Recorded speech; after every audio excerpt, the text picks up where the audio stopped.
વાત કરીએ સુરેન્દ્રનગરથી માહિતી કે જ્યાં વાતાવરણમાં પલટો થતાં ખેડૂતોને નુકસાન પહોંચી રહ્યું છે। અંદાજિત 1 લાખ હેક્ટર જમીન પર જીરુનો પાક બગડ્યો છે। જીરુનું વાવેતર બળી જતા ખેડૂતો પાયમાલ થયા છે। પ્રતિમણ ₹18,000ના ભાવે બિયારણ ખરીદ્યું હતું। માવઠું આ ખેડૂતો માટે આફતરૂપી સાબિત થયું છે। ખેડૂતોએ સરકાર પાસે હવે સહાયની માંગણી કરી છે।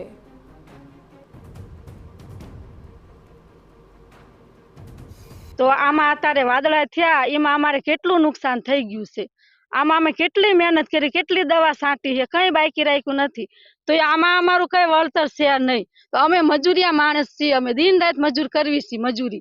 तो अमे आमां कई वळे नहीं तो आमां शुं लेवानुं?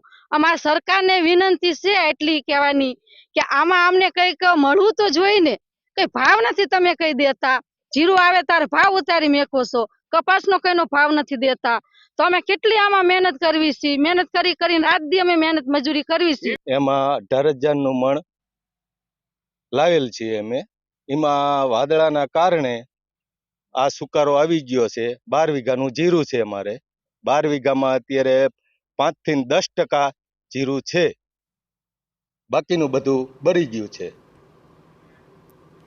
દેવભૂમિ